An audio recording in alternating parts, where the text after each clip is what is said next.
Russia at the president's direction? Will his testimony incriminate the president and others in the White House? All the fallout from Mueller's latest move with our legal experts and the top Democrat on the House Intelligence Committee. Plus, the Tax Cuts and Jobs Act, as amended, is passed. The president one step closer to his biggest win yet. We passed, in the history of the country, the largest tax cuts and reform. As Senate Republicans pass that 479-page plan. The American people have a right to know what is in this proposal. Who will benefit? Who gets burned? What does it mean for the wealthy, the middle class, the deficit, and our economy? And will the GOP pay a price or get a boost with voters? Senate Majority Leader Mitch McConnell joins us live. We'll break down the politics, smoke out the spin, the facts that matter this week. From ABC News, it's This Week. Here now, Chief Anchor George Stephanopoulos. Good morning. For President Trump, Friday must have felt like a scene straight out of Dickens. The best of times, Senate Republicans delivered Trump's biggest victory yet, passing the tax bill with 2 votes to spare. The worst? Just hours before, when the White House learned from TV reports that former National Security Advisor Michael Flynn had cut a deal with Robert Mueller. It was the most seismic move yet in the Russia investigation. Never before has a special counsel reached so deep into a White House so early in a president's term. The big question now, is Flynn's plea the beginning of the end of Mueller's investigation or the beginning of the end of Trump's administration? It all depends on what Flynn knows, what he tells, and how the president responds. He was once a Trump favorite. We have a great general with us, General Flynn, General Mike Flynn. General Flynn, another man who's just so incredible. I love General Flynn. On the shortlist for vice president, a star at the convention. Yeah, that's right. Lock her up. But after that subdued and stunning court appearance on Friday, General Michael Flynn may now be Trump's biggest fear. The trouble began just 4 days into Trump's presidency, when Flynn was interviewed by the FBI about contacts with Russia. Flynn was asked about his conversations with the Russian ambassador during the transition. Did he discuss sanctions imposed by President Obama for election meddling and lobby Russia on a UN resolution critical of Israel? Flynn denied it then, but in Friday's plea agreement, he admits he was lying.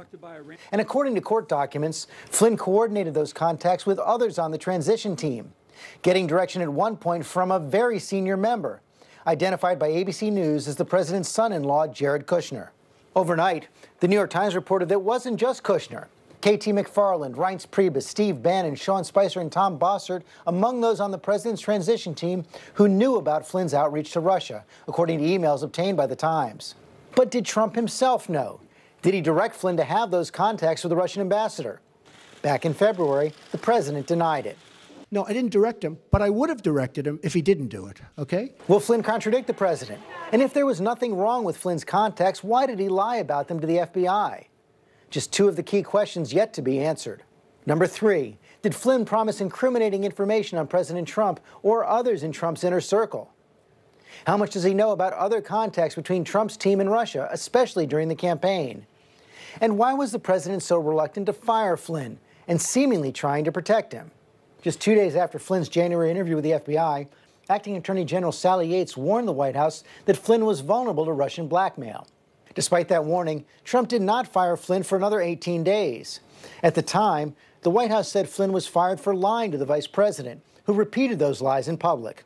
I talked to General Flynn about that conversation. They did not discuss anything having to do with the United States' decision to expel diplomats or impose a censure against Russia. The day after Flynn's firing, that infamous meeting with FBI Director James Comey, who says that President Trump told the vice president and others to leave an Oval Office meeting so he could ask Comey to let the Flynn investigation go. I understood him to be saying that what he wanted me to do was drop any investigation connected to Flynn's account of his conversations with the Russians. Trump denies that account, but did Trump want Comey to drop the investigation because he knew Flynn had lied to the FBI?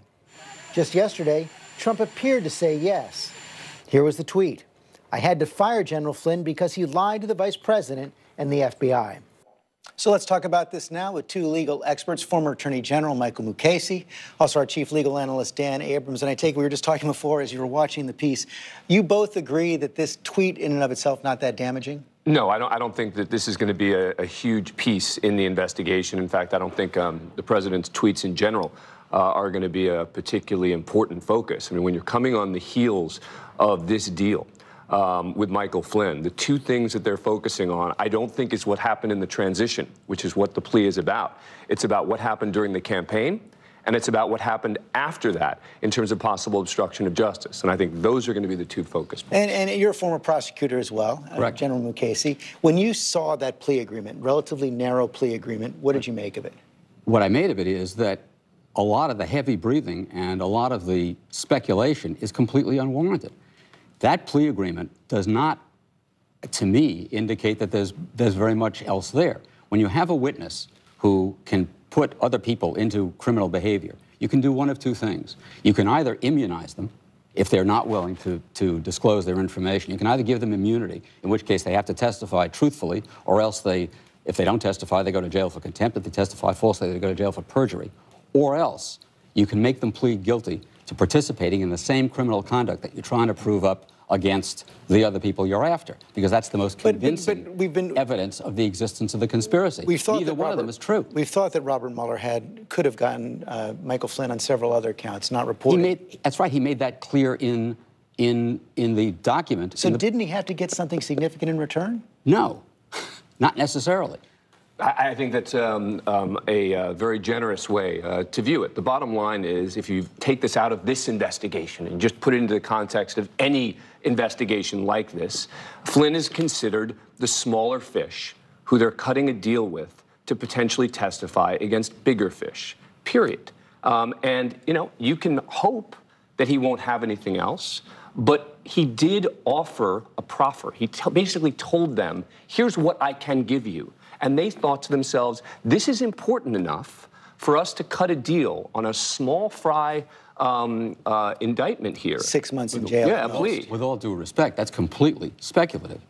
And tease it out, if he testifies at trial to a whole lot of the sort of things that Dan was just suggesting, then he's going to get cut to ribbons. I mean, you pleaded guilty to this patty cake charge, and now you're telling us you knew all this other stuff? But now that's what happens in every case. I mean, no, it's not what happens when there's a good prosecutor in charge. But of course it does. I mean, the bottom line is, whenever you cut a deal with someone, they're going to get attacked for cutting a deal when they testify by the defense. Every case.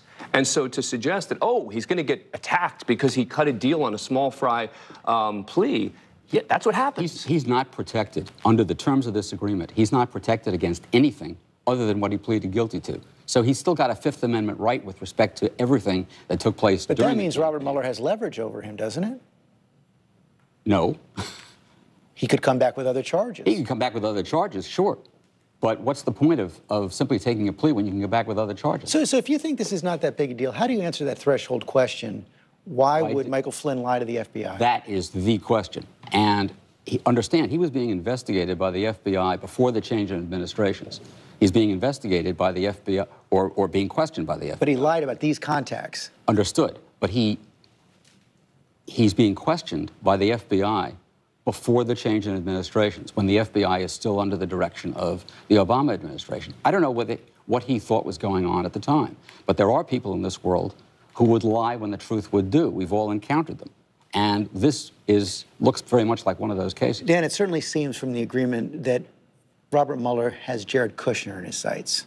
Yeah, I mean, look, I think that if you're Jared Kushner right now, you're very nervous. But I do think we have to come back to the fact that we're talking a lot about the very facts of this agreement, which relate to the Jared Kushner and the rest of the people you mentioned in the transition period. That's not the focus. Meaning, we've talked about this Logan Act violation, right? The notion that private citizens are talking to a foreign government all the time. When they shouldn't be. There's not going to be a prosecution here under the Logan Act. We agree on that. The bottom line is there's either going to be a prosecution for what happened during the campaign, or there's going to be issues related to that, or after this occurred with potential obstruction of justice. And so I think that's where Kushner has to be concerned, is what happened in the campaign itself, with regard to communications with the Russians. That's one big concern, and I want to walk through the possibility of obstruction with you, General McCasey.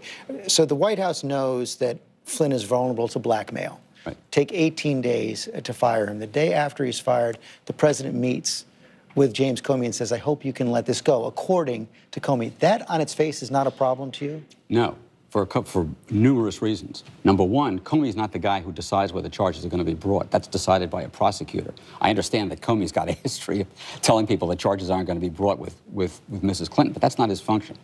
Secondly, the investigation is being conducted by people in the field, not by James Comey. And third, the president says several days after or at about the same time, I want you to chase down anybody around me who you think has done something wrong. Add all that up, what it sounds like is he said, look, this guy has gone through a lot. He's been fired. He's served his country.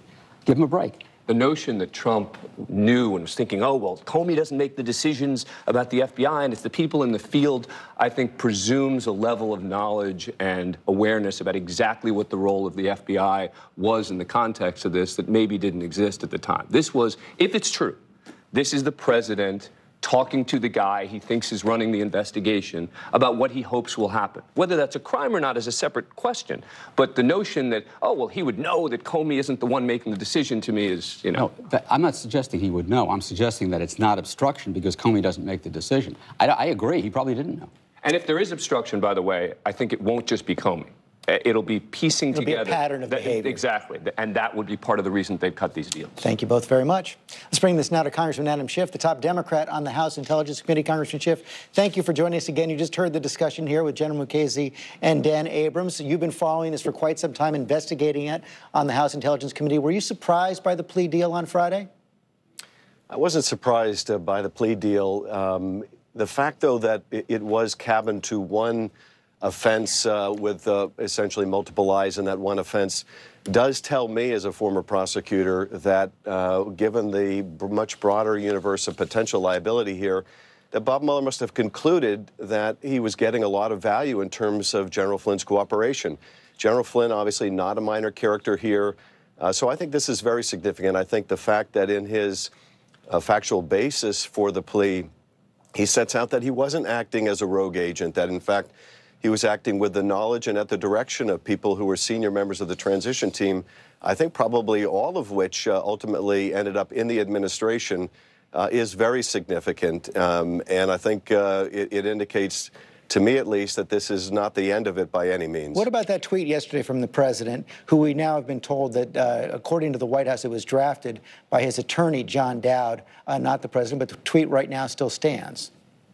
Well, to me, George, actually, it is more significant if it's coming from the lawyer. The president has shown every ability to prevaricate and dissemble on this subject, but the lawyer is going to take not only the president's account into play, but also others that he has interviewed. And this means that what the attorney is saying is consistent between the president and the staff. The president knew he had lied to the FBI, which means that when he talked to the FBI director and asked him effectively to drop this case, he knew that Flynn had committed a federal crime. So to me, frankly, it's more serious coming from the attorney than it would have been just coming directly from the president. We also have this report in the New York Times today showing emails during the transition which indicated that many others knew about these conversations that General Flynn was having with the Russian ambassador, including this K.T. McFarland email where she says if there's a tit-for-tat escalation, Trump will have difficulty improving relations with Russia, which has just thrown the USA election to him. The White House is saying that she was interpreting the Democrats' view of these matters. What do those emails tell you about the possible case that Mueller has? Well, we have to remember the context here, which I think goes a lot to explaining why Flynn lied, and that is the Russians had just helped Donald Trump in the presidential election. And immediately thereafter, President Obama sanctions Russia over their interference in our election. And you have Flynn, one of the president's top people, basically telling the Russians, don't react to the sanctions imposed over your help of our campaign. We're going to take care of this. And then lying about it. So I think it's that context that is so significant. And the fact that he wasn't doing this on his own, that others within the top of the transition were knowing of it, and indeed the president might have been knowing of it. the best way to explain the president's reaction when he ultimately did fire Flynn, and the fact that he wasn't upset with Flynn, and the fact that he waited so long to fire him in the first place, and that what he was really upset was the press exposing the lie, would suggest, I think, that the president was knowing of exactly what Flynn did. And the question, I think, for Bob Mueller and for us in Congress is, was this directed by the president? And if it was? And if so, what are the consequences of that? And if Michael Flynn were to testify that these contacts with the Russians were directed by the president, what would that tell you? Because we all know that during transitions, administrations have contacts with foreign officials all the time. Well, what that would tell me is that one of the reasons that he was intervening, the president, that is, with James Comey, was that he knew that this would come to light. And that he wanted to protect Mike Flynn lying on his behalf. And then you do get very close to a case of obstruction of justice. So I think that's the significance of this context in which the president was intervening. The more that he was involved in directing this, in being knowledgeable of it, I think the stronger the potential case of obstruction becomes. We did see the president come out yesterday and say one more time, bottom line, no collusion. Let's take a look. What has been shown is no collusion, no collusion. There's been absolutely no collusion, so we're very happy. His attorneys are starting to take it a step further. They're Jay Sekulow to the New Yorker, to Jeffrey Toobin to the New Yorker, laying the groundwork that collusion, even if it were shown, is not a crime. Well, anytime the president has to deny something 3 times in a row raises a profound question about whether it's true. Now here, I think you see the most palpable evidence of a collusion in terms of violating the Logan Act. Now, I agree that's not likely to be prosecuted, but let's look at that. You have the Trump transition conspiring in private with the Russians to subvert the bipartisan policy of the United States, which was to sanction Russia over its interference in our election. And so the question becomes, if they're willing to work secretly and privately at odds with U.S. policy during the transition, were they willing to do it during the campaign? And what we have already seen is that the Russians, through intermediaries, approached members of the Trump team, including Papadopoulos, including the president's son, and said, we possess dirt on Hillary Clinton, and we would like to have a relationship with your campaign. And the campaign responded, we would love to have that. And days after this meeting in Trump Tower, for the very first time, Julian Assange announces he has received the stolen Hillary Clinton emails. So it certainly appears that what the Russians decided was that the way to help the campaign was not giving these emails necessarily directly to the campaign, but publishing them so that the Russians and the campaign could maintain some form of deniability. Now, how explicit that agreement was, if there was that meeting of the minds, would be a conspiracy that Bob Mueller will have to investigate. But we're also trying to get to the bottom of it so we can give a full report to the American people. Bottom line, do you believe that Michael Flynn will incriminate President Trump? Well, I do believe that he will incriminate others in the administration. Otherwise, there was no reason for Bob Mueller to give Mike Flynn this kind of a deal where, even in the factual basis, you can see there are other crimes that could have been charged. Whether that will lead ultimately the president, I simply don't know. Congressman Schiff, thanks for your time this morning. Thank you, George. For breaking news alerts on Michael Flynn and the Russia investigation, download the ABC News app now. And when we come back, the Senate passed that GOP tax plan in a late-night Friday session. Majority Leader Mitch McConnell joins us live. This week, It's been 31 years since we've done comprehensive tax reform. We have an opportunity now to make America more competitive. At the end, there was not a single Democrat who thought this was a good idea. And so we're going to take this message to the American people also a year from now. Senate Majority Leader Mitch McConnell there early Saturday morning after the Senate did pass President Trump's tax bill. He joins us now. Senator McConnell does join us live now from Kentucky this morning. Thank you for joining us this morning. Senator, congratulations. Is this a done deal? The conference report going to pass? Yeah, we'll be able to get to an agreement in the conference. I'm very optimistic about it, and we think this will make a big difference in getting our economy moving again and providing jobs and opportunity for the American people. One of the big questions is how much it's going to cost. I know you believe that this bill will eventually pay for itself. That is at odds with what the Joint Tax Committee says, and other independent analysts want to show that right now. The Joint Tax Committee says this will be about $1 trillion addition to the deficit. Others say it's even more. Even the Conservative Tax Foundation says it's going to add about $500 billion to the deficit. I know you believe it's going to pay for itself, but what evidence do you have to back that up? Well, let me just point out there are a whole lot of economists who think that it will pay for itself, and let me tell you how that is done. The economy would only have to grow 0.4% over the next 10 years to fill this gap that you're referring to.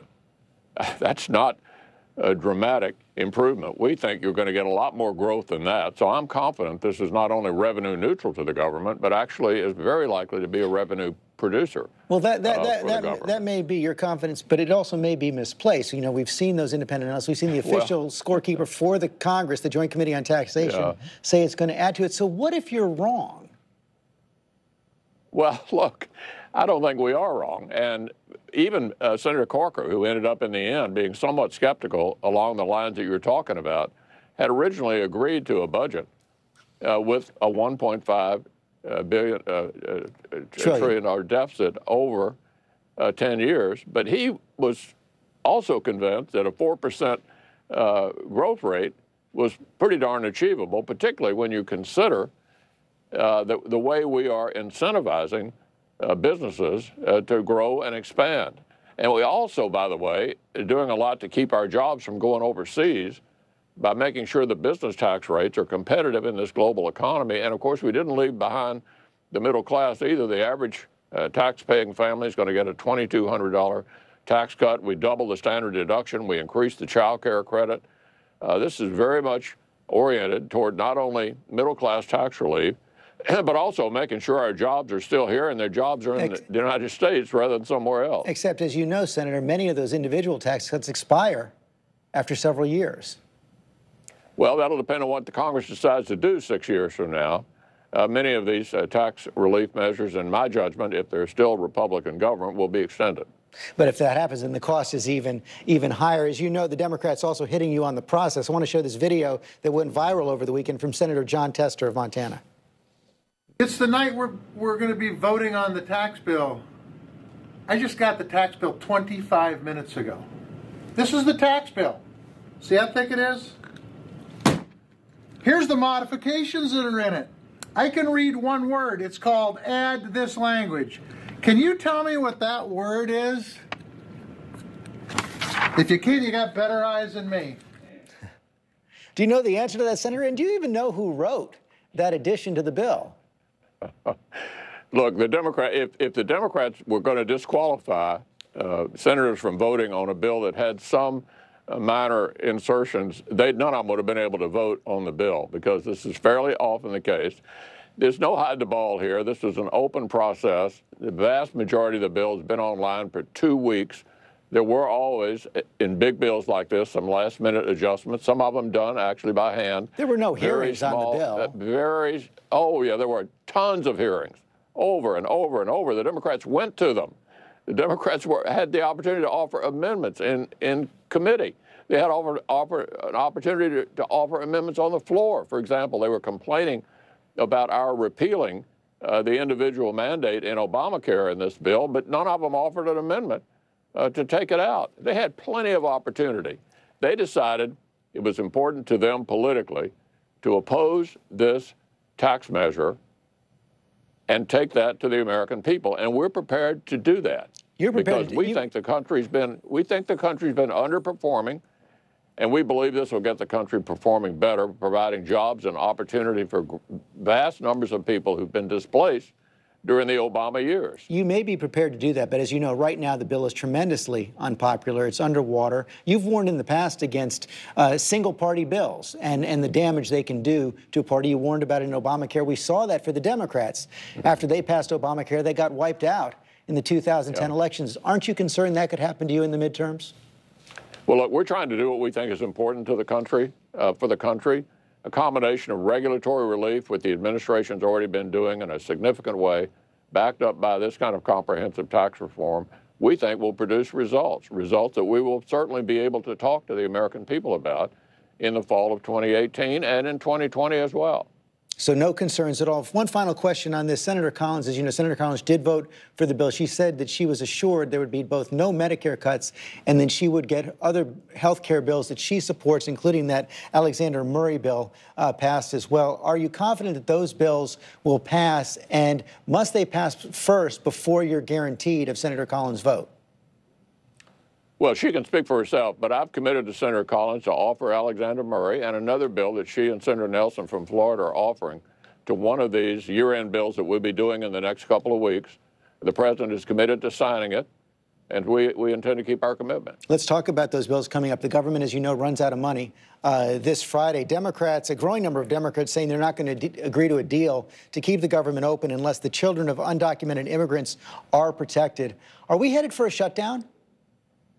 That's a ridiculous position. There is no crisis. The president has given us until March to address the issue of these undocumented children who came into the country, a very legitimate case here, through no choice of their own, and are in a kind of difficult spot. But there's no emergency. The president's given us until March to address it. I don't think that Democrats would be very smart to say they want to shut down the government over a non-emergency that we can address anytime between now and March. That's a very untenable position. We need to fund the military.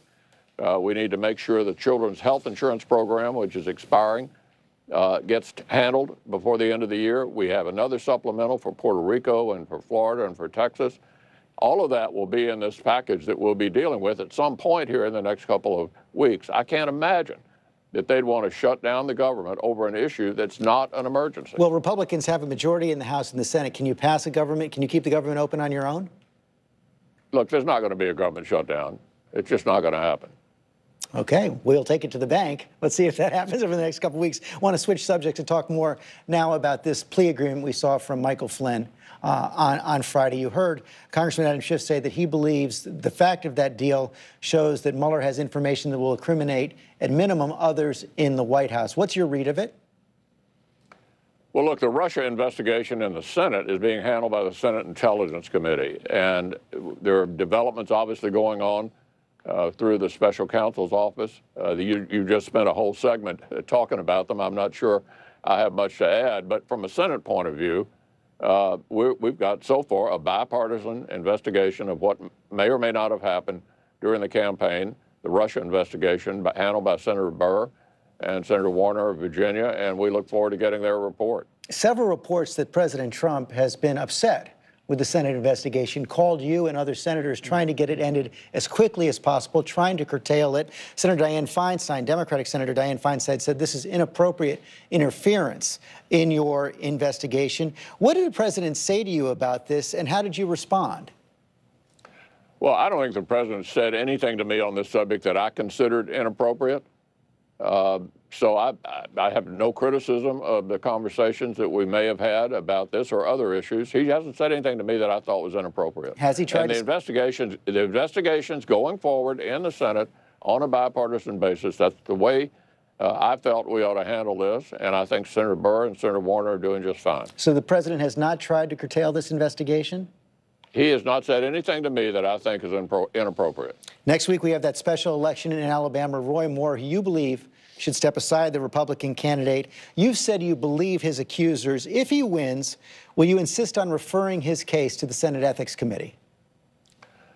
Well, I think we're going to let the people of Alabama decide a week from Tuesday who they want to send to the Senate, and then we'll address the matter appropriately. I've already said in the past that I thought this was a matter that would have to be considered by the committee. Ultimately, it would be up to them to make that decision, and they'll make it depending upon whether Judge Moore ends up coming to the Senate. Do you believe that Judge Moore should be in the Senate? I'm going to let the people of Alabama make the call. This election's been going on a long time. There's been a lot of discussion about it. They're going to make the decision a week from Tuesday. But you are prepared to take action if he is indeed elected? The Ethics Committee will have to consider the matters that have been litigated in the campaign should that particular candidate win. Will you be making a recommendation to the Ethics Committee? Look, they decide what to go forward. This is a very balanced committee. It's the only committee in the Senate that's an even number of Democrats and Republicans. Neither side can take advantage of the other. In fact, I was chairman of the Ethics Committee 20-some-odd years ago when I had to make the recommendation to expel the chairman of the Finance Committee, Senator Packwood, over a case of sexual harassment. So the Senate has been very sensitive to these matters for a long time, and the Ethics Committee will handle this in the regular order way that we do this in the Senate, and I'm confident they'll come up with the right conclusion. You have had a consistent history on this. Final question, then. You said you believe Roy Moore's accusers. What about the president's? At least 10 women have come forward accusing him. Do you believe them, and should that be investigated? Well, my job is to be the majority leader of the Senate, and we have jurisdiction over these matters when there is a senator accused of some wrongdoing. For example, we have 2 other Ethics Committee cases right now, Senator Franken and Senator Menendez. So we will handle this in the Senate when it comes to senators' alleged behavior. Senator McConnell, thanks for your time this morning. Thank you. Roundtable's up next. We'll be right back.